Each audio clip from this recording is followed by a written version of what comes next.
Bueno, después de lo que explicó el compañero Camilo acerca de la creación del código, ese código se utiliza para resolver la ecuación.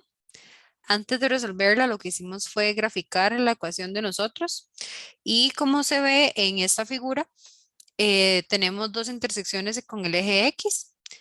Una de estas intersecciones es negativa y la otra es positiva, pero a la hora de introducir límites en el programa, nada más tomamos en cuenta eh, buscamos pues la raíz positiva y la negativa no se toma en cuenta porque como estamos buscando una temperatura en Kelvin, que es una escala absoluta, este tipo de escalas no admite números negativos. Entonces se escoge un intervalo para encontrar la raíz positiva y se utiliza el mismo intervalo tanto para el método de bisección como para el método de la secante. Esto en aras de tener como un método más de comparación entre los dos métodos, ¿verdad? Este, mm,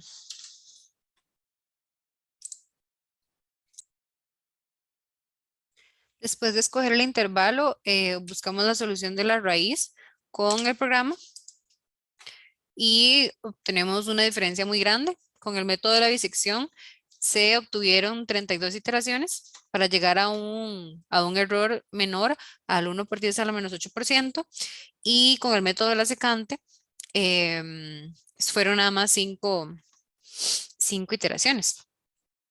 Bueno, de haber tomado intervalos más cercanos a la raíz, hubiera necesitado menos iteraciones para el método de bisección, pero igual el método de la secante hubiera sido más efectivo. Esto porque el método de la secante lo que hace es, bueno, como explicaron los compañeros anteriormente, en el de la secante se extrapola buscando una recta entre los valores dados y para el de bisección va más lento porque va buscando con una fórmula de promedio.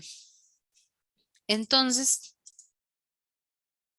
el de la secante va a llegar siempre más rápido a la solución.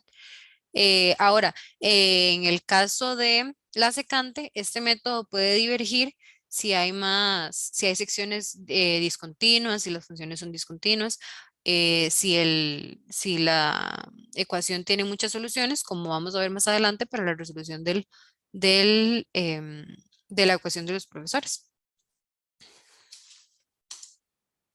La ecuación que escogimos nosotros modela la cantidad de transferencia de calor cedida por mecanismos de convección y radiación, que también explicaron los compañeros anteriormente, esto para una temperatura en una pared.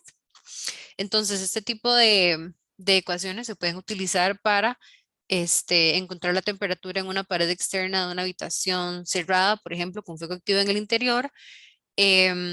Usted sabiendo esto puede saber si todavía hay condiciones de vida, ¿verdad? Si la temperatura es muy elevada, pues no habría. Si la estructura tiene posibilidades de colapso por la temperatura o posibilidades de que el fuego se expanda o si ya un fuego se apagó y usted logra determinar la temperatura de la pared y sigue siendo muy elevada, entonces también podrían haber riesgos de reignición del fuego, ¿verdad? Entonces, para eso es que nos podría servir esta ecuación. Em, bueno, cuando aplicamos el método para encontrar la, la temperatura afuera de la habitación, porque es lo que estábamos buscando, se obtiene una temperatura aproximadamente de 444 Kelvin, ¿verdad? Esto tiene sentido porque si vemos la temperatura dentro de la habitación son 625 Kelvin, afuera es de 294 y entonces podemos explicar este cambio de temperatura por varias formas. Este, mm, bueno, si se observa, ¿verdad? La temperatura afuera obtenida es menor que la del lado directamente expuesto al calor, aunque sea en la misma pared. Entonces, por ejemplo, si hablamos de radiación, podemos decir que la pared está absorbiendo energía calórica del cuerpo que lo irradia al lado interno de la habitación. También, bueno, la pared tiene un espesor determinado y esto influye en la distribución de la energía calórica hasta llegar al otro lado de la pared. Digamos, si tenemos bueno, ignorando el material, en este caso, si tenemos una pared mucho más ancha, entonces va a costar más que la temperatura traspase, entonces posiblemente la temperatura hubiera sido menor del otro lado, ¿verdad? Este, mm, También, ahora si no ignoramos el material, ¿verdad? Esto influye mucho en la transferencia de calor y esto se toma en cuenta también cuando se utiliza la conductividad térmica del material, que en este caso era de 1.2 watts entre metro por Kelvin. Y esta es una conductividad moderada, no es alta, pero no indica que es un aislante, ¿verdad? El material. También en el problema que tomamos se toma en cuenta la emisividad, que bueno, es la proporción de radiación térmica que emite un objeto según su temperatura, ¿verdad? Y una emisividad de 0,8, digamos, en una escala de 0 a 1, ¿verdad? Significa que absorbe bastante energía, no la absorbe todo, pero sí absorbe, ¿verdad? Bastante. Entonces la temperatura de ambos lados de la pared va a ser diferente porque hay una parte también de la temperatura, del calor que nos está absorbiendo. Este, mm, bueno, y finalmente, si tomamos en cuenta la temperatura ambiental del lado externo de la pared, que eran 298 Kelvin, em, podríamos decir incluso que a través de la pared pasó más calor, ¿verdad? Más temperatura, pero a la hora de traspasar esta pared, la pared entra en equilibrio térmico con el ambiente, esto en base a la ley cero de la termodinámica, y todo esto hace que, em, que la temperatura entonces, bueno, haya disminuido, ¿verdad? O sea, haya entrado en equilibrio térmico con el ambiente.